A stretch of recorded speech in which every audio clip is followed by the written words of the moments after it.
Bergen बेल्सेन एक ऐसा एकाग्रता शिविर था जहां हिंसा केवल ऊपरी आदेशों से नहीं आती थी, बल्कि उन लोगों से भी जो रोजाना कैदियों की निगरानी करते थे। उनमें महिला प्रहरी भी उस दैनिक पीड़ा में सहभागी थीं, जो भूख, बीमारियों और उपेक्षा से चिह्नित इस स्थान में व्याप्त थी। मुक्ति के बाद जो भयावहताएं उजागर हुईं, उन्होंने न्याय की आवश्यकता को स्पष्ट कर दिया। सैन्य न्यायालयों के माध्यम से अत्याचारों, दंडों और कैदियों के प्रति की गई व्यवस्थित क्रूरता को उजागर किया गया। सभी महिला प्रहरियों को परिणामों से बच निकलने में सफलता नहीं मिली। कई को गिरफ्तार किया गया, उन पर मुकदमा चलाया गया और उन्हें उन न्यायिक प्रक्रियाओं के तहत दोषी ठहराया गया जिनका उद्देश्य दंड से मुक्ति को समाप्त करना था। शिविर में अनुभव की गई भयावहता ने एक ऐसी पीड़ा छोड़ी जिसे भरना कठिन है। मुक्ति के बाद एकत्र किए गए गवाहियों, दस्तावेजों और चित्रों ने इस बात में कोई संदेह नहीं छोड़ा कि वहां क्या हुआ था। लेकिन वे महिलाएं जो शिविर की दहशत में शामिल थीं, उनके साथ क्या हुआ? क्या वे वास्तव में अपने किए की सजा पा सकीं?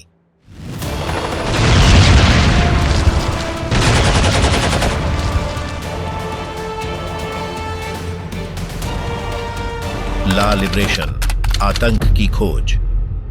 अप्रैल 1945 में ब्रिटिश और कैनेडियन सेनाएं जर्मनी के निचले सैक्सनी क्षेत्र में स्थित बर्गेन बेल्सेन एकाग्रता शिविर में पहुंची। हालांकि रिपोर्टों में कहा गया था कि वहां केवल युद्धबंदी कैदी है, लेकिन जो उन्हें मिला वह कहीं अधिक भयावह था। हजारों की संख्या में दफन न किए गए शव और लगभग 60,000 जीवित लोग जो गंभीर रूप से बीमार थे। अधिकांश यहूदी थे। 15 अप्रैल को ब्रिटिश 63वें एंटी टैंक रेजिमेंट के सैनिक शिविर में प्रवेश करने वाले पहले लोग थे। युद्ध के दौरान उन्होंने जो कुछ भी देखा था वह उन्हें इतनी भयानक स्थिति के लिए तैयार नहीं कर सका था। एक दूसरे पर गिरे शव, मुश्किल से होश में बचे बचे लोग और नियंत्रण से बाहर बीमारियां। उसी दिन से प्रतिदिन लगभग 500 लोग टाइफस की महामारी और कुपोषण के कारण मरने लगे। हालांकि बर्गेन बेल्सेन को विनाश के लिए नहीं बनाया गया था, लेकिन अत्यधिक दुर्दशाजनक परिस्थितियों ने इसे सबसे घातक शिविरों में बदल दिया। केवल मुक्ति से पहले के अंतिम महीनों में ही लगभग 35,000 कैदियों की मृत्यु हो गई। पहला संपर्क तब हुआ जब एक जर्मन दूत ने सफेद झंडे के साथ युद्ध विराम की मांग की और टाइफस के फैलाव की चेतावनी ब्रिटिशों को दी। शुरुआत में अधिकारियों को संदेह हुआ, लेकिन उन्होंने शिविर की ओर बढ़ने का निर्णय लिया। वहां पहुंचते ही उन्हें तुरंत पता चला कि स्थिति अपेक्षा से कहीं अधिक भयावह थी। मुक्ति के बाद नई समस्याएं उत्पन्न हुईं। कई बचे लोग पहले सप्ताह में ही मर गए क्योंकि उनके शरीर उस समृद्ध भोजन को सहन नहीं कर पाए जो उन्हें दिया गया।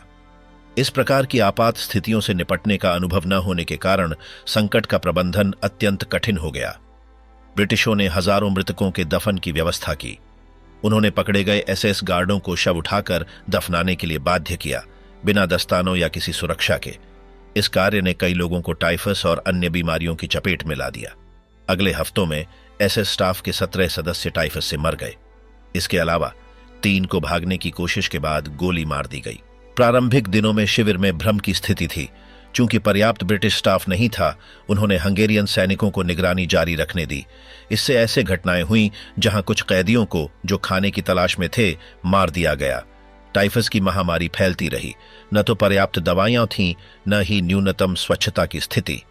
कई कैदियों को पास के एक पुराने सैन्य शिविर में स्थानांतरित किया गया, जहां उन्हें बेहतर देखभाल मिलनी शुरू हुई। हालांकि उस समय तक हजारों के लिए बहुत देर हो चुकी थी। शिविर के भीतर का दृश्य अत्यंत दुखद था।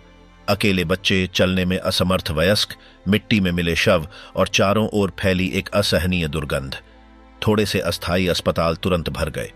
समय के साथ ब्रिटिशों ने कुछ व्यवस्था बहाल की। उन्होंने शिविर अस्पताल स्थापित किए, गंभीर कुपोषण से पीड़ित बचे लोगों के लिए उचित भोजन वितरित किया और सफाई का काम शुरू किया। उन्होंने एसएस के पूर्व गार्डों को, मृतकों को उसी अपमानजनक तरीके से दफनाने के लिए बाध्य किया जैसे उन्होंने अपनी पीड़ितों के साथ व्यवहार किया था। उन्हें पर्याप्त भोजन या सुरक्षा नहीं दी गई और उन्हें निरंतर धमकियों के बीच काम करना पड़ा। बर्गेन बेल्सेन की मुक्ति स्वतंत्रता लेकर आई, लेकिन इसने यह भी दिखाया कि कई लोगों का दुख अभी समाप्त नहीं हुआ था। शारीरिक और मानसिक घाव लंबे समय तक बने रहे। यह घटना दुनिया को एकाग्रता शिविरों की भयावहता दिखाने के सबसे महत्वपूर्ण क्षणों में से एक बन गई। ब्रिटिश सैनिकों द्वारा ली गई तस्वीरें व्यापक रूप से फैलीं और युद्ध अपराधों के मुकदमों में निर्णायक प्रमाण के रूप में उपयोग की गईं। बेल्सन परीक्षण, न्याय की शुरुआत। बर्गेन बेल्सन की मुक्ति के 5 महीने बाद दोषियों को जवाबदेह ठहराने के लिए मुकदमे शुरू हुए। इस प्रक्रिया को बेल्सन मुकदमा कहा गया और यह उन पहले महत्वपूर्ण प्रयासों में से एक था जिसका उद्देश्य नाजी शासन के अपराधों में शामिल लोगों को न्याय के कटघरे में लाना था। ब्रिटिश सैन्य न्यायाधिकरण को जर्मनी के ल्यूनेबर्ग शहर के एक पुराने जिम्नेजियम में स्थापित किया गया। यह मुकदमा अंतर्राष्ट्रीय स्तर पर अत्यधिक रुचि का विषय बना क्योंकि इसने सार्वजनिक रूप से एकाग्रता शिविरों में किए गए अत्याचारों की भयावहता को उजागर किया। 45 महिलाओं और 480 पुरुषों पर आरोप लगाए गए जो गार्ड या स्टाफ के सदस्य के रूप में कार्यरत थे। इनमें इर्मा ग्रेजे, योहाना बोरमान और एलिजाबेथ वोल्केनराथ जैसी हस्तियां शामिल थीं। इन सभी पर गंभीर आरोप थे, जैसे कैदियों को यातनाएं देना, हत्या करना और अमानवीय व्यवहार करना। इस मुकदमे का एक सबसे चौंकाने वाला पहलू यह था कि इसमें सबूत के रूप में फिल्मों का प्रस्तुतिकरण किया गया। यह इतिहास में पहली बार था जब युद्ध अपराधों को प्रमाणित करने के लिए वीडियो रिकॉर्डिंग का प्रयोग किया गया। इन छवियों ने बर्गेन बेल्सन में मिले आतंक को दिखाया और न्यायाधीशों, वकीलों तथा दर्शकों पर गहरा प्रभाव डाला। न्यायिक प्रक्रिया ने शिविर में दैनिक जीवन के कई विवरण सामने लाए। क्रूर सजाएं, जबरन मार्च, कैदियों पर हमले के लिए कुत्तों का प्रयोग और चरम भूखमरी की स्थितियां। इसके अलावा बचे हुए लोगों की कहानियां भी सामने आईं जिन्होंने अपनी कमजोरी के बावजूद साहस के साथ अपने भूतपूर्व सताने वालों के खिलाफ गवाही दी। मुकदमा 2 महीने चला। अंततः 1945 से 1949 के बीच ब्रिटिश क्षेत्र में आयोजित विभिन्न प्रक्रियाओं में 677 लोगों को दोषी ठहराया गया। इनमें से 230 को मृत्युदंड दिया गया। फांसी की सजाएं मुख्य रूप से हैमेलिन जेल में दी गईं। ग्रेट ब्रिटेन के सबसे अनुभवी जल्लाद अल्बर्ट पियरेपॉइंट को इन दंडों को लागू करने की जिम्मेदारी दी गई। कुल मिलाकर उनकी देखरेख में 191 पुरुषों और 10 महिलाओं को फांसी दी गई। फांसी दी गई महिलाओं में इर्मा ग्रेजे, योहाना बोरमान और एलिजाबेथ वोल्केनराथ शामिल थीं। उन्हें 13 दिसंबर 1945 को फांसी दी गई। उनके अपराध प्रत्यक्ष सबूतों और गवाहियों के साथ सिद्ध हो चुके थे। मुकदमे के दौरान कुछ लोगों ने यह कहकर बचाव करने की कोशिश की कि वे केवल आदेशों का पालन कर रहे थे, लेकिन पीड़ितों की गवाहियां और सबूतों ने दिखाया कि कई लोगों ने स्वेच्छा से क्रूरता की। कई मामलों में गवाहों ने वर्णन किया कि कैसे महिला प्रहरी कैदियों को पीटती थीं, उन्हें मृत्यु के लिए भेज देती थीं या उन्हें बिना किसी कारण अपमानित करती थीं। अन्य गवाहों ने बताया कि कैसे प्रशिक्षित कुत्तों का प्रयोग उन पर किया जाता था जो आदेशों का पालन नहीं करते थे। मुकदमे ने यह भी उजागर किया कि भूख को एक नियंत्रण उपकरण के रूप में प्रयोग किया गया था। कई कैदी केवल बीमारियों से नहीं मरे, बल्कि जानबूझकर की गई गंभीर कुपोषण की नीतियों से भी। न्यायाधिकरण ने इन अपराधों की सुनवाई के लिए ब्रिटिश सैन्य कानूनों को लागू किया। हालांकि कुछ आरोपितों को हल्की सजाएं मिलीं, लेकिन सबसे गंभीर मामलों में मृत्युदंड सुनाया गया। इस मुकदमे की व्यवस्था ने गवाहियों और दस्तावेजों को एकत्र करने की अनुमति दी, जो बाद के मामलों जैसे कि न्यूरेमबर्ग मुकदमों के लिए महत्वपूर्ण सिद्ध हुए। यद्यपि यह प्रक्रिया गंभीर थी, सभी अपराधियों को न्याय के कटघरे में नहीं लाया जा सका। कुछ बच निकले या उन्हें हल्की सजाएं मिली। फिर भी बेल्सन मुकदमा उन लोगों को जवाबदेह ठहराने का एक प्रारंभिक और ठोस प्रयास था जो इन अत्याचारों में शामिल थे। इस मुकदमे का प्रभाव तत्काल महसूस किया गया। ग्रेट ब्रिटेन और अन्य मित्र राष्ट्रों में जनता उन घटनाओं के विवरण जानकर स्तब्ध रह गई। शवों की छवियां, बचे लोगों की कहानियां और आरोपितों की स्वीकारोक्तियां इस आतंक की सीमा को नकारा नहीं जा सकने वाला प्रमाण बन गई। बेल्सन मुकदमा केवल दोषियों की सुनवाई नहीं था, बल्कि यह दुनिया के लिए एक स्मरण भी बन गया। इसने दिखाया कि बड़े पैमाने पर किए गए अपराध बिना सजा नहीं रहेंगे और आने वाले वर्षों में अंतर्राष्ट्रीय न्याय के लिए एक उदाहरण स्थापित किया। यद्यपि बचे लोग वह सब कुछ नहीं पा सके जो उन्होंने खो दिया था, लेकिन कम से कम उन्होंने यह देखा कि उनके अत्याचारियों को उनके कर्मों का दंड मिला। अल्बर्ट पियरेपॉइंट, सजा का निष्पादक। जब बेल्सन मुकदमे समाप्त हुए तो दोषियों की फांसी की प्रक्रिया शुरू हुई। यह जिम्मेदारी ग्रेट ब्रिटेन के सबसे अनुभवी जल्लाद अल्बर्ट पियरेपॉइंट पर आई। पियरेपॉइंट एक ऐसे परिवार से आते थे जो इस पेशे में लंबे समय से था। उनके पिता और चाचा दोनों आधिकारिक जल्लाद रह चुके थे। अल्बर्ट ने बचपन से ही इस राह पर चलने का मन बना लिया था। 1932 में 27 वर्ष की उम्र में उन्होंने सहायक के रूप में अपनी पहली फांसी दी। और 1941 तक वह मुख्य जल्लाद बन गए। वह अपने पेशेवर रवैये और सटीकता के लिए जाने जाते थे। वह व्यक्ति के वजन और ऊंचाई के अनुसार रस्सी की लंबाई सावधानी से मापते थे ताकि मृत्यु शीघ्र हो और पीड़ा कम से कम हो। अपने करियर में पियरेपॉइंट ने 600 से अधिक लोगों को फांसी दी, जिनमें सामान्य अपराधी, जासूस और युद्ध के बाद नाजी युद्ध अपराधी शामिल थे। जर्मनी में फांसी देने के लिए उन्हें लोअर सैक्सोनी के हेमेलिन जेल भेजा गया। वहां एक विशेष फांसी मंच स्थापित किया गया जो मुख्य इमारत के अलग हिस्से में था। इस संरचना में एक साथ 2 लोगों को फांसी देने की व्यवस्था थी। हालांकि कुछ मामलों में फांसी एक एक करके दी गई। 13 दिसंबर 1945 सबसे व्यस्त दिनों में से एक था। उस सुबह पियरेपॉइंट ने 3 महिलाओं और 10 पुरुषों को फांसी दी, जो सभी बर्गन बेल्सेन में किए गए अपराधों के लिए दोषी ठहराए गए थे। इन महिलाओं में इर्मा ग्रेजे, योहाना बोरमान और एलिजाबेथ वोल्केनराथ शामिल थीं। महिलाओं की फांसी के समय एक महिला जेल अधिकारी की उपस्थिति अनिवार्य थी। इसके बावजूद पियरेपॉइंट ने स्वयं सभी प्रक्रियाओं का निर्देशन करने पर जोर दिया। रिपोर्टों के अनुसार केवल 22 वर्ष की इर्मा ग्रेजे बिना किसी भय के फांसी के मंच पर पहुंची। उसने सिर पर हुड पहनने से इनकार किया, लेकिन गार्डों ने उसे पकड़ लिया। ऐसा कहा जाता है कि फांसी के ठीक पहले उसने जर्मन में तेज चिल्लाया। ग्रेजे की मृत्यु उतनी शीघ्र नहीं हुई जितनी अपेक्षित थी। रस्सी की लंबाई सही नहीं थी, जिससे उसके गर्दन की हड्डी नहीं टूटी और वह धीरे धीरे दम घुटने से मरी। कुछ गवाहों ने इसे पियरेपॉइंट की जानबूझकर की गई कार्रवाई माना, हालांकि आधिकारिक रिपोर्टों में इसकी पुष्टि नहीं की गई। इसके बाद योहाना बोरमान की बारी आई। वह कद में छोटी और पूरी तरह से टूट चुकी थी। उसने कोई विरोध नहीं किया। उसकी मृत्यु त्वरित और बिना किसी बाधा के हुई। एलिजाबेथ वोल्केनराथ, जिस पर गंभीर आरोप लगे थे, थोड़ी ही देर में मंच पर पहुंची। वह ऑशविट्स और बर्गन बेल्सेन में महिला कैदियों की निगरानी की प्रमुख थी। उसकी फांसी भी शीघ्रता से पूरी की गई। महिलाओं के बाद पियरेपॉइंट ने 10 पुरुषों को फांसी दी। दोहरे फांसी मंच पर वे 2-2 करके गिराए गए, जिससे समय की बचत हुई। पियरेपॉइंट एक छोटे दल के साथ काम करते थे, जिसमें सहायकों का एक समूह शामिल था जो प्रक्रिया को नियंत्रित करता और दोषियों को तैयार करता। सभी गतिविधियां तेज और योजनाबद्ध थीं। जर्मनी में अपने प्रवास के दौरान पियरेपॉइंट ने 1945 से 1949 के बीच 226 लोगों को फांसी दी। कुछ दिनों में उन्होंने 10 से अधिक फांसी दी।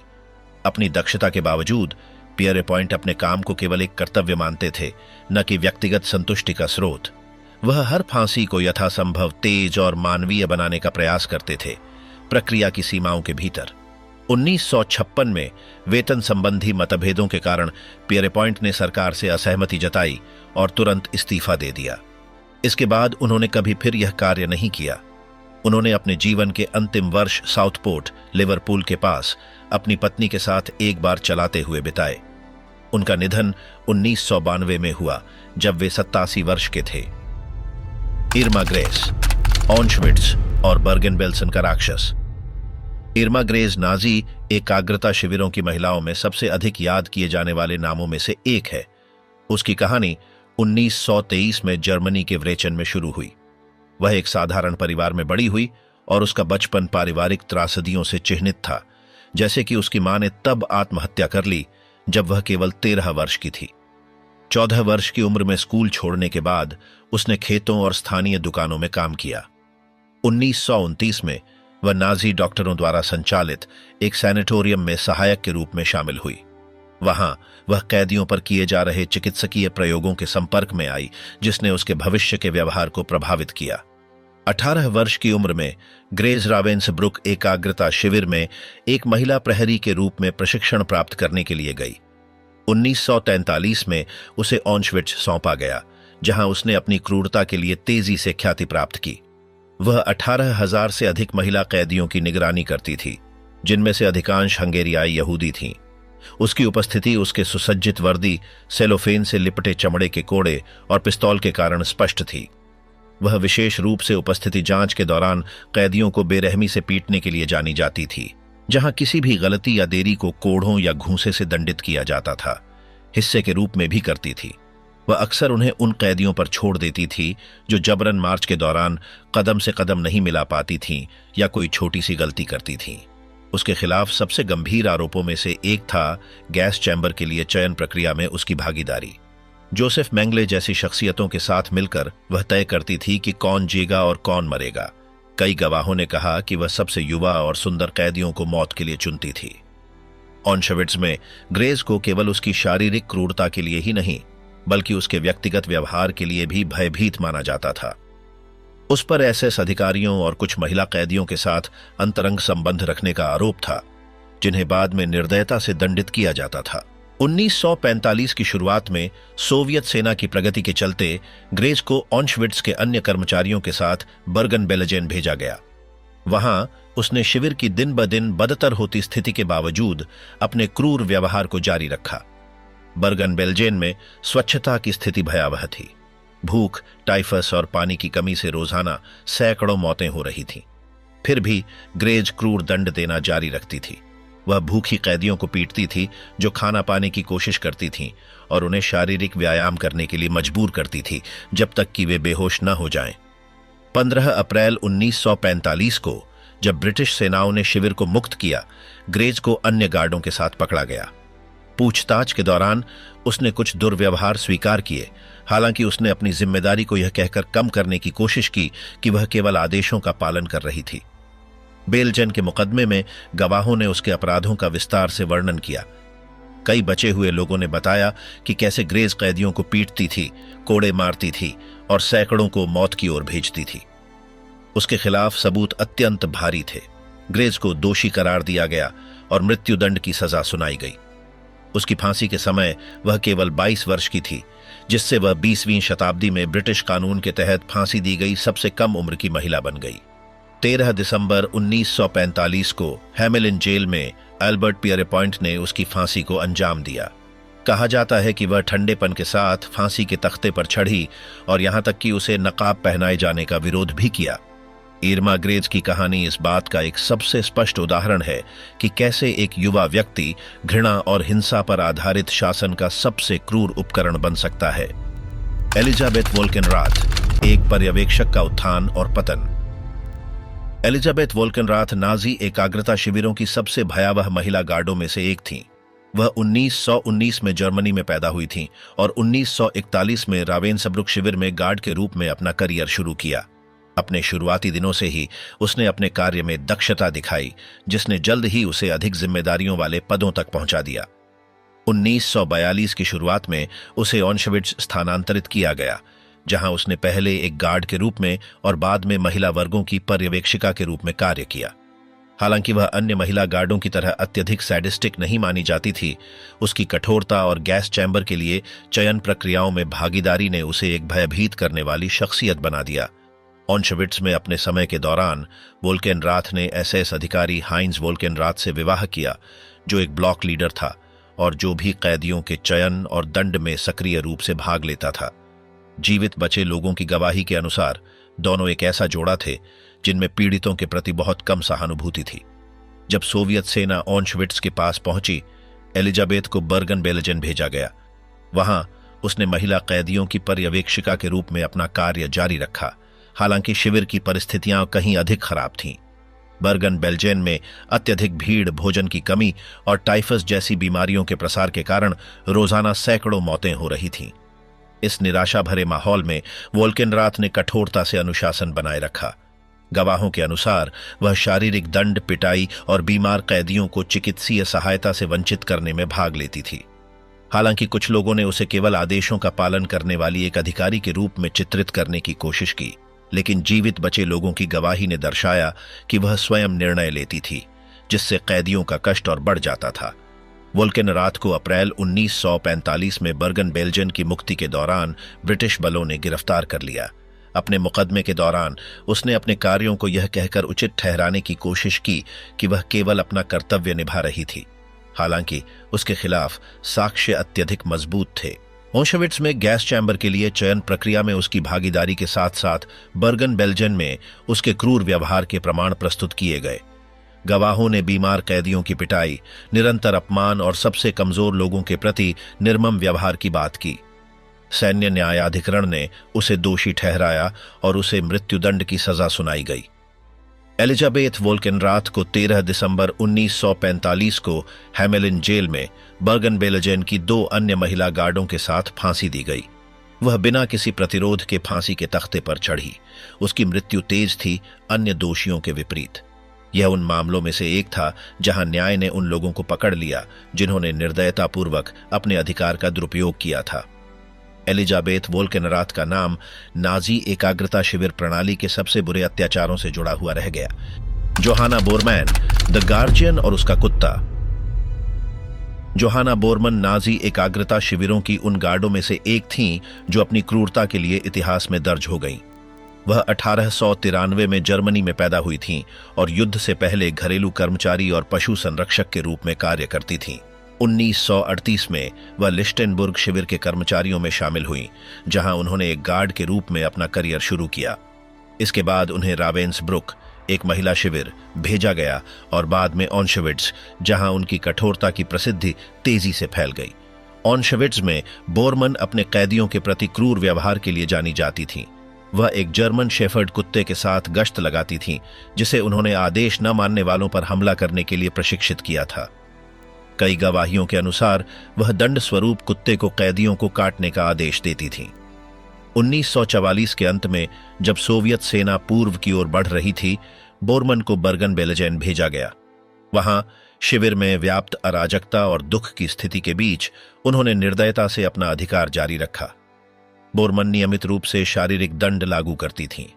वह बीमार और कमजोर कैदियों को पीटती थीं और अक्सर उन चयन प्रक्रियाओं में भाग लेती थीं जो तय करती थीं कि किन कैदियों को स्थानांतरित या समाप्त किया जाएगा।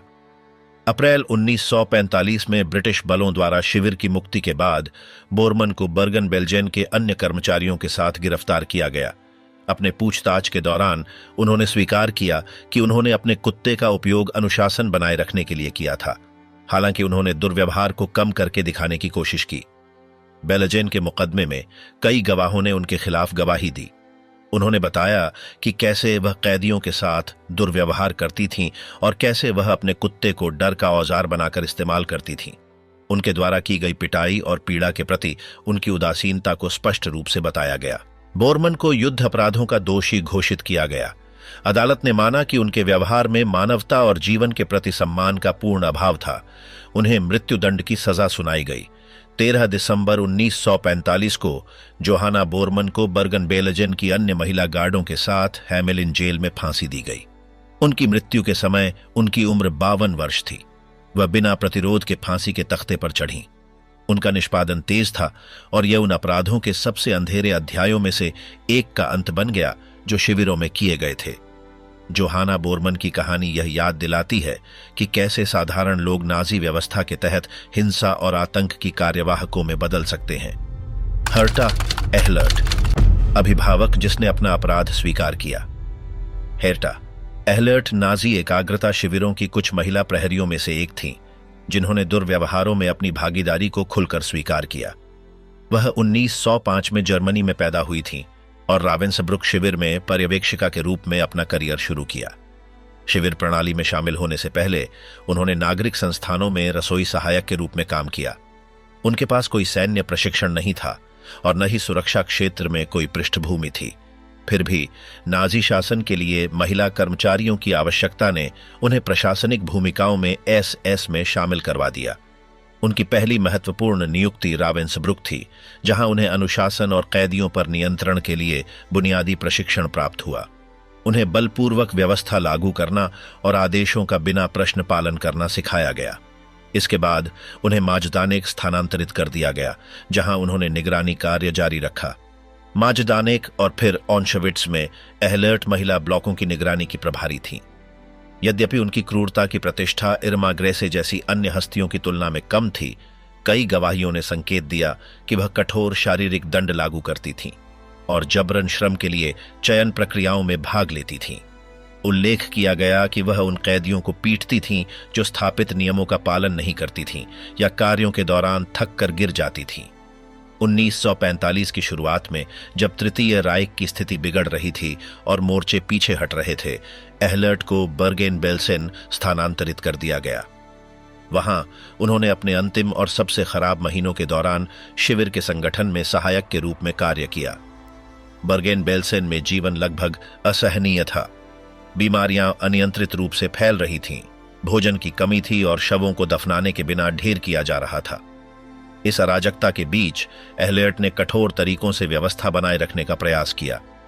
चरम परिस्थितियों के बावजूद उन्होंने कैदियों के बीच अनुशासन लागू करना जारी रखा। ब्रिटिश बलों द्वारा शिविर की मुक्ति के बाद एहलियट को गिरफ्तार कर लिया गया। पूछताछ के दौरान उन्होंने कैदियों को पीटने और अनुशासन लागू करने के लिए बल प्रयोग करने की बात स्वीकार की। उन्होंने यह भी स्वीकार किया कि शिविर की स्थितियां भयावह थीं, लेकिन दावा किया कि उन्होंने निराशाजनक स्थिति में नियंत्रण बनाए रखने की कोशिश की। बेल्सेन मुकदमे में उनका रवैया अन्य अभियुक्तों से भिन्न था। उन्होंने दुर्व्यवहारों से इनकार नहीं किया, यद्यपि उन्होंने उन्हें औचित्य देने की कोशिश की, यह कहते हुए कि वह उच्चाधिकारियों के आदेशों का पालन कर रही थीं और शिविर की चरम परिस्थितियों में कार्य कर रही थीं। उन्होंने यह भी कहा कि जब संभव हुआ तो उन्होंने कुछ कैदियों की मदद करने की कोशिश की। उनका बयान इस कारण ध्यान आकर्षित करता है कि उन्होंने शिविरों के आंतरिक कार्य प्रणाली और महिला प्रहरियों की भूमिका का स्पष्ट विवरण दिया। उन्होंने समझाया कि चयन प्रक्रिया, दंड और दैनिक कार्य कैसे संगठित होते थे। उनकी स्वीकारोक्तियों से एकाग्रता शिविरों के भीतर कार्यरत शक्ति संरचना को बेहतर ढंग से समझने में मदद मिली। यद्यपि उन्होंने अपनी जिम्मेदारी स्वीकार की, उनके कार्यों की गंभीरता के कारण उन्हें सजा सुनाई गई।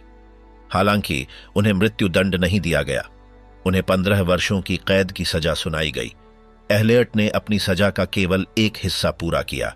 उन्हें सामान्य क्षमादान के कारण 1953 में रिहा कर दिया गया, जब उन्होंने निर्धारित सजा का आधा भी पूरा नहीं किया था।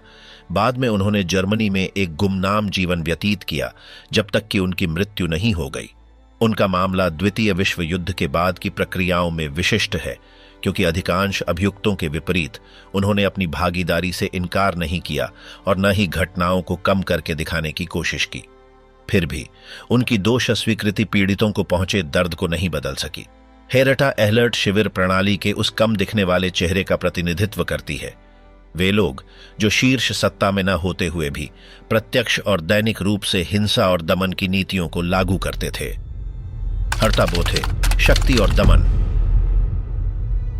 हेर्टा बोथे उन महिला प्रहरियों में से एक थीं जो नाजी एकाग्रता शिविरों में किए गए दुर्व्यवहारों में अपनी भागीदारी के कारण इतिहास में दर्ज हुईं। वह 1921 में टेटेरोव, जर्मनी में पैदा हुई थीं। युद्ध से पहले उन्होंने सहायक नर्स के रूप में काम किया। 1942 में उन्हें शिविरों में प्रहरी के रूप में सेवा करने के लिए भर्ती किया गया। उनकी लगभग 1 मीटर 80 सेंटीमीटर की ऊंचाई और प्रभावशाली कदकाठी के कारण कुछ लोगों ने उन्हें बेल्सेन की दैत्यकाय महिला का उपनाम दिया। उन्होंने अपनी प्रशिक्षण रावेंसब्रुक में शुरू की, जो एसएस महिलाओं के लिए मुख्य प्रशिक्षण शिविर था। प्रशिक्षण के बाद बोथे को कई शिविरों में भेजा गया, जिनमें ऑशविट्ज और बाद में बर्गेन बेल्सेन शामिल थे। इन स्थानों पर उनके समय के दौरान कई गवाहों ने कैदियों के प्रति उनके हिंसक व्यवहार का वर्णन किया। ऑशविट्ज में उन्होंने उन महिला कैदियों के समूहों की निगरानी की जो जबरन श्रम के लिए नियुक्त की गई थीं। वह लकड़ी की छड़ी से कैदियों को बेरहमी से पीटने के लिए जानी जाती थीं, जो वह हमेशा अपने साथ रखती थीं। उनके हमलों की ताकत के कारण कई पीड़ित गंभीर रूप से घायल हो जाते थे। मार्च 1945 में जब उन्हें बर्गेन बेल्सेन स्थानांतरित किया गया, तब शिविर पहले से ही अत्यधिक दयनीय स्थिति में था। भूख, बीमारियां और गंदगी ने वहां की स्थिति को नियंत्रित कर लिया था। इसके बावजूद बोथे ने कठोरता और निर्दयता की भावना बनाए रखी। कई गवाहों ने कहा कि उन्होंने बोथे को बिना किसी स्पष्ट कारण के कैदियों को पीटते देखा। विशेष रूप से वह उन लोगों को हिंसक दंड देती थीं जो कमजोरी के कारण गिर जाते थे या आदेशों का तेजी से पालन नहीं कर पाते थे। बर्गेन बेल्सेन की मुक्ति के दौरान बोथे को एसएस के अन्य कर्मचारियों के साथ पकड़ा गया। बेल्सेन मुकदमे में उनकी उपस्थिति उनकी ऊंचाई और कदकाठी के कारण आसानी से पहचान ली गई। अपनी रक्षा में हेरेटा बोथे ने स्वीकार किया कि उन्होंने कैदियों को पीटा, लेकिन उन्होंने दावा किया कि वह व्यवस्था बनाए रखने और पूर्ण अराजकता को रोकने के लिए ऐसा करती थीं। हालांकि उनके खिलाफ गवाही देने वालों ने व्यवस्थित दुर्व्यवहार का एक पैटर्न प्रस्तुत किया। अदालत में कई जीवित बचे लोगों ने उन्हें सबसे हिंसक प्रहरियों में से एक के रूप में पहचाना। उन्होंने बताया कि वह अपनी ताकत का इस्तेमाल उन लोगों को निर्दयता से दंडित करने के लिए करती थीं जो मुश्किल से खड़े रह सकते थे। अन्य अभियुक्त महिला प्रहरियों के विपरीत बोथे को मृत्यु दंड नहीं दिया गया। उन्हें 10 वर्षों की जेल की सजा सुनाई गई। उनकी सजा पर बहस हुई क्योंकि कई लोगों का मानना था कि उनके कार्यों के लिए इससे अधिक कठोर सजा होनी चाहिए थी। बोथे को 1951 में रिहा कर दिया गया, जब उन्होंने अपनी सजा का केवल एक हिस्सा ही पूरा किया था। जेल से रिहा होने के बाद उन्होंने जर्मनी में एक गुमनाम जीवन व्यतीत किया। वह सार्वजनिक जीवन से दूर रहीं और पहचाने जाने से बचने के लिए उन्होंने अपना उपनाम बदल लिया। उन्होंने साधारण नौकरियों में काम किया और अपने अतीत के बारे में बोलने से परहेज किया। 1999 में एक दुर्लभ टेलीविजन साक्षात्कार में बोथे ने शिविरों में अपनी भागीदारी के बारे में बात की। साक्षात्कार के दौरान उन्होंने कहा कि उन्हें अपनी नियुक्ति स्वीकार करने के लिए मजबूर किया गया था और उन्होंने किसी की हत्या करने से इनकार किया। इन बयानों ने नकारात्मक प्रतिक्रियाएं उत्पन्न की, विशेष रूप से होलोकॉस्ट के जीवित बचे लोगों के समूहों में। कई लोगों ने उनके रुख को की गई कार्रवाइयों के प्रति जिम्मेदारी की कमी माना। जिस कार्यक्रम में वह दिखाई दी वह जर्मनी में प्रसारित हुआ और नाजी व्यवस्था में व्यक्तियों की भूमिका को लेकर सार्वजनिक राय में बहस छेड़ दी। यद्यपि बोथे ने दावा किया कि वह केवल अपना काम कर रही थीं, कई लोगों के लिए वह इस बात का उदाहरण थीं कि कैसे घटनाओं को नकारना और कम करके बताना दशकों बाद भी बना हुआ था। हेरेटा बोथे की मृत्यु 2000 में हुई। उनका नाम हमेशा उन क्रूरताओं से जुड़ा रहेगा जिन्हें हजारों कैदियों ने एकाग्रता शिविरों में झेला। आयरीन हस्के, रसोई से दुर्व्यवहार। आयरीन हास्के उन कम झांत नामों में से एक हैं जो बर्गेन बेल्सेन एकाग्रता शिविर में सेवा देने वाले महिला कर्मचारियों में शामिल थीं। फिर भी दुर्व्यवहार की इस प्रणाली में उनकी भूमिका यह दर्शाती है कि हिंसा केवल उच्च पदों पर बैठे लोगों द्वारा ही नहीं, बल्कि उन लोगों द्वारा भी कायम रखी जाती थी जो गौण पदों पर कार्यरत थे। हास्के ने मुख्य रूप से शिविर की रसोई में काम किया, जो एक ऐसा पद था जो मामूली दिखने के बावजूद कैदियों की जीवित रहने के लिए आवश्यक संसाधन, भोजन के वितरण पर महत्वपूर्ण नियंत्रण प्रदान करता था। बर्गेन बेल्सेन में अत्यधिक भूख रोजाना के दंड का हिस्सा थी। जो लोग रसोई में काम करते थे वे प्रत्यक्ष या अप्रत्यक्ष रूप से कैदियों के जीवन या मृत्यु का निर्धारण कर सकते थे। भोजन तक पहुंच एक शक्ति के उपकरण में बदल गया। शिविर की मुक्ति के बाद एकत्रित कई गवाहियों से पता चला कि हास्के न केवल प्रशासनिक कार्यों में शामिल थीं, बल्कि कैदियों के साथ दुर्व्यवहार में भी सक्रिय रूप से भाग लेती थीं। वह उन लोगों को पीटती थीं जो रसोई के पास बचा हुआ भोजन पाने या अतिरिक्त खाने की कोशिश करते थे। रसोई में उनका काम उन्हें उस क्रूरता से दूर नहीं रख पाया जो उस शिविर की पहचान बन गई थी। इसके विपरीत कई जीवित बचे लोगों ने उन्हें एक डरावनी शख्सियत के रूप में याद किया, जो अपने आक्रामक व्यवहार और करुणा की कमी के लिए जानी जाती थीं। जब अप्रैल 1945 में ब्रिटिश सेना ने बर्गेन बेल्सेन को मुक्त कराया तो हास्के को अन्य कर्मचारियों के साथ गिरफ्तार कर लिया गया। गिरफ्तारी के दौरान उन्होंने कोई प्रतिरोध नहीं किया। कुछ कैदियों ने उन्हें तुरंत पहचान लिया और दुर्व्यवहारों के लिए जिम्मेदार ठहराया। प्रारंभिक पूछताछ में उन्होंने अपनी भूमिका को कम करके दिखाने की कोशिश की, यह कहते हुए कि वह केवल एक मामूली कर्मचारी थीं जिनके पास कैदियों पर कोई अधिकार नहीं था। उन्होंने जोर दिया कि वह सिर्फ आदेशों का पालन कर रही थीं और किसी महत्वपूर्ण निर्णय में शामिल नहीं थीं। हालांकि प्रस्तुत साक्ष्य और जीवित बचे लोगों की गवाही से यह साबित हुआ कि उनकी जिम्मेदारी केवल रसोई के कार्यों तक सीमित नहीं थी। हिंसक कार्रवाइयों में उनकी सक्रिय भागीदारी ने उन्हें बेल्सेन मुकदमे में अभियुक्तों की सूची में ला खड़ा किया। न्यायिक प्रक्रिया के दौरान हास्के को युद्ध अपराधों के आरोपों का सामना करना पड़ा। उनका बचाव पक्ष उन्हें शिविर प्रणाली के भीतर एक महत्वहीन पात्र के रूप में प्रस्तुत करने की कोशिश करता रहा, जिससे उन्हें सबसे गंभीर दुर्व्यवहारों से अलग किया जा सके। हालांकि जीवित बचे लोगों ने एक भिन्न चित्र प्रस्तुत किया। उन्होंने गवाही दी कि हास्के कमजोर कैदियों को पीटती थीं, उन लोगों को भोजन देने से इनकार करती थीं जो गिरने की कगार पर होते थे, और कभी कभी मदद मांगने वालों को गालियां देती थीं। ये व्यक्तिगत कृत्य यद्यपि छोटे लग सकते हैं, बर्गेन बेल्सेन के हर कोने में व्याप्त क्रूरता की संरचना का हिस्सा थे। अंततः अदालत ने यह माना कि यद्यपि उनका पद नेतृत्व वाला नहीं था, फिर भी उन्होंने कैदियों के कष्टों में महत्वपूर्ण योगदान दिया। उन्हें दोषी ठहराया गया और जेल की सजा दी गई। उनकी सजा मुख्य जिम्मेदारों की तुलना में कम थी। यह अंतर शिविर की जिम्मेदारियों की पदानुक्रम को दर्शाता था, लेकिन उनके व्यक्तिगत अपराधों को नजरअंदाज नहीं किया गया। सजा पूरी करने के बाद आयरीन हास्के का सार्वजनिक जीवन से संबंध टूट गया। उनकी जेल के बाद की जिंदगी के बारे में स्पष्ट जानकारी उपलब्ध नहीं है। माना जाता है कि अन्य कई पूर्व शिविर कर्मचारियों की तरह उन्होंने एक गुमनाम जीवन व्यतीत किया और सार्वजनिक जांच से बचती रहीं। उनकी कहानी इस बात का उदाहरण है कि एकाग्रता शिविरों की दमनकारी प्रणाली केवल शीर्ष अधिकारियों पर निर्भर नहीं थी, बल्कि उन अनेक सहयोगियों पर भी जो मामूली पदों पर रहते हुए भी सक्रिय रूप से पीड़ा पहुंचाने में शामिल थे। हालांकि आयरीन हास्के अन्य महिला प्रहरियों की तरह प्रसिद्ध नहीं थीं, लेकिन वह उस हिंसक मशीनरी का हिस्सा थीं जहां हर प्रतिभागी, चाहे उसका पद कुछ भी हो, उत्तरदायी था। हास्के का मामला यह दिखाता है कि शिविरों में क्रूरता केवल बड़े पैमाने की घटनाओं तक सीमित नहीं थी। रोजमर्रा की छोटी छोटी क्रियाएं, जैसे किसी भूखे कैदी को खाना देने से इनकार करना या किसी कमजोर व्यक्ति को पीटना, उस व्यवस्था को मजबूत करती थीं जो निरंतर अमानवीकरण पर आधारित थी। अंतिम दिनों में बदला।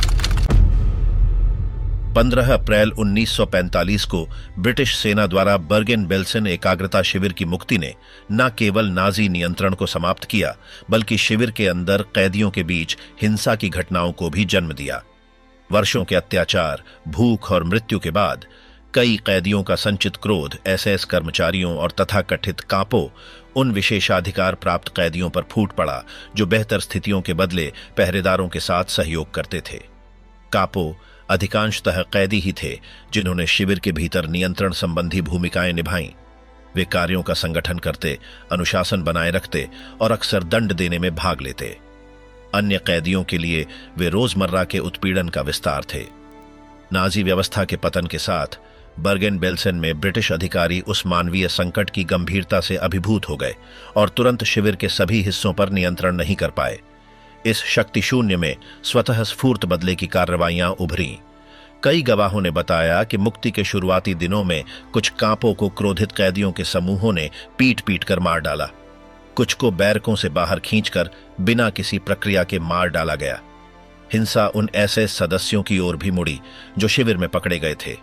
यद्यपि ब्रिटिश सैनिकों ने प्रतिशोध की इन अनियंत्रित घटनाओं को रोकने की कोशिश की, कई मामलों में वे भीड़ द्वारा की गई हत्या को रोक नहीं सके। अव्यवस्थित हालात, भूख, बीमारी और संरचना की कमी के कारण शुरुआती दिनों में अनुशासन बनाए रखना लगभग असंभव था। ब्रिटिश अधिकारी अपनी प्राथमिकता जीवन बचाने, टाइफस के प्रसार को रोकने और शवों के अंतिम संस्कार पर केंद्रित कर रहे थे, जिससे अन्य मामलों को प्राथमिकता नहीं मिल सकी। कापो के प्रति घृणा केवल उनके सहयोगी होने के कारण नहीं थी। कई मामलों में उन पर यह आरोप भी था कि उन्होंने अपने पद का लाभ उठाया, दूसरों को प्रताड़ित किया या भोजन जैसी सीमित चीजों की चोरी की। त्वरित न्याय की अनुपस्थिति ने कई बचे हुए लोगों को खुद प्रतिशोध लेने के लिए प्रेरित किया। उनके लिए अपने पुराने उत्पीड़कों को पीड़ित देखना वर्षों की पीड़ा के बाद एक प्रत्यक्ष न्याय का रूप था। इन बदले की घटनाओं में कितने कांपो और गार्ड मारे गए, इसका कोई सटीक आंकड़ा नहीं है। ब्रिटिश आधिकारिक रिपोर्टों में कुछ छिटपुट घटनाओं का उल्लेख है, लेकिन उस समय फैली महामारी की आपात स्थिति के चलते हर मामले का दस्तावेजीकरण प्राथमिकता नहीं बन पाया। जैसे जैसे शिविर में स्थिति नियंत्रित हुई, ब्रिटिश अधिकारियों ने सभी बचे हुए लोगों की सुरक्षा सुनिश्चित करने के उपाय किए, जिनमें पकड़े गए कांपो और एसएस कर्मचारी भी शामिल थे। बाद में उनमें से कई को न्यायिक प्रक्रियाओं का सामना करने के लिए जेल भेजा गया। ये प्रतिशोधात्मक घटनाएं यद्यपि मानवीय दृष्टिकोण से समझी जा सकती हैं, यह दर्शाती हैं कि कैदियों ने कितना गहरा आघात झेला था। उन दिनों की हिंसा उस क्रूर प्रणाली की सीधी प्रतिक्रिया थी जिसने बर्गेन बेल्सन में जीवन को परिभाषित किया था। यह बदला संगठित या किसी आदेश के तहत नहीं था। यह एक ऐसे वातावरण की स्वाभाविक प्रतिक्रिया थी जहां कानून और व्यवस्था पहले ही ढह चुकी थी और जहां वर्षों की पीड़ा और अन्याय को तत्काल रूप से बाहर निकालने का रास्ता मिला। क्षेत्र के पतन के बाद त्रुटियां। बर्गेन बेल्सन की ब्रिटिश सेनाओं द्वारा 15 अप्रैल 1945 को की गई मुक्ति एक निर्णायक क्षण था, लेकिन इसने कई ऐसी गलतियों को भी जन्म दिया जिनके कारण बहुत सी जानें गईं जिन्हें बचाया जा सकता था। जब ब्रिटिश सैनिक वहां पहुंचे, उन्होंने पूरी तरह से तबाही का दृश्य पाया। हजारों शव बिना दफनाए पड़े थे, बीमारियां बेकाबू थीं और हजारों जीवित बचे हुए लोग गंभीर अवस्था में थे। त्रासदी की व्यापकता ने किसी भी पूर्व नियोजित योजना को पीछे छोड़ दिया। एक मुख्य गलती यह थी कि स्वास्थ्य संकट की गंभीरता को कम आंका गया। हालांकि टाइफस पहले ही व्यापक रूप से फैल चुका था, लेकिन संगरोध के उपाय प्रभावी ढंग से लागू करने में देर हुई। पहले कुछ दिनों में कई मुक्त किए गए कैदी शिविर और उसके आसपास स्वतंत्र रूप से घूमते रहे। इस नियंत्रण की कमी ने जानलेवा बीमारियों को न केवल बचे लोगों के बीच बल्कि खुद ब्रिटिश सैनिकों के बीच भी फैलने में योगदान दिया। एक और गंभीर समस्या थी भोजन व्यवस्था। मदद के इरादे से ब्रिटिश सैनिकों ने मानक सैन्य राशन बांटे, जैसे डिब्बा बंद मांस और कठोर बिस्कुट, लेकिन वे कैदी जो महीनों या वर्षों से अत्यधिक कुपोषण की स्थिति में थे, उनके लिए यह भोजन पचाना असंभव था। कई बचे हुए लोग पाचन संबंधी जटिलताओं के कारण मर गए, जो भारी भोजन लेने से हुई। अत्यधिक भूखमरी की स्थिति में लोगों को भोजन देने के तरीकों की जानकारी का अभाव घातक साबित हुआ। इसके अलावा शुरुआत में विशेषज्ञ चिकित्सा कर्मचारियों की कमी थी। यद्यपि ब्रिटिशों ने स्वास्थ्य सहायता दल भेजे, वे हजारों गंभीर रूप से बीमार लोगों की देखभाल के लिए पर्याप्त नहीं थे। स्थापित किए गए अस्थायी अस्पताल पर्याप्त नहीं थे। कई कैदी चिकित्सा सहायता की प्रतीक्षा करते हुए या बिना किसी प्रभावी उपचार के मर गए। एक और गलती थी निगरानी कार्यों को विदेशी सैनिकों को सौंपना, जैसे कि हंगेरियन सैनिक जो उस समय शिविर में मौजूद थे। इन पहरेदारों द्वारा मुक्त किए गए कैदियों के खिलाफ दुर्व्यवहार और हत्या की रिपोर्टें सामने आईं। तत्काल न्याय के प्रबंधन में भी समस्याएं थीं। कुछ एसएस कर्मियों को मुक्त किए गए कैदियों के साथ एक ही शिविर में रखा गया, जिससे तनाव और हिंसा की घटनाएं हुईं। समय के साथ ब्रिटिशों ने इन गलतियों को सुधारना शुरू किया। उन्होंने पोषण विशेषज्ञों को बुलाया, जिन्होंने विशेष आहार तैयार किए, बड़े अस्पताल स्थापित किए और कैदियों को पूर्व कारापालों से अलग किया। हालांकि बहुत से लोगों के लिए ये सुधार बहुत देर से आए। ऐसा अनुमान है कि 13,000 से 14,000 कैदी मुक्ति के बाद की हफ्तों में बीमारियों, गंभीर कुपोषण और शुरुआती उपचार की गलतियों के कारण मारे गए।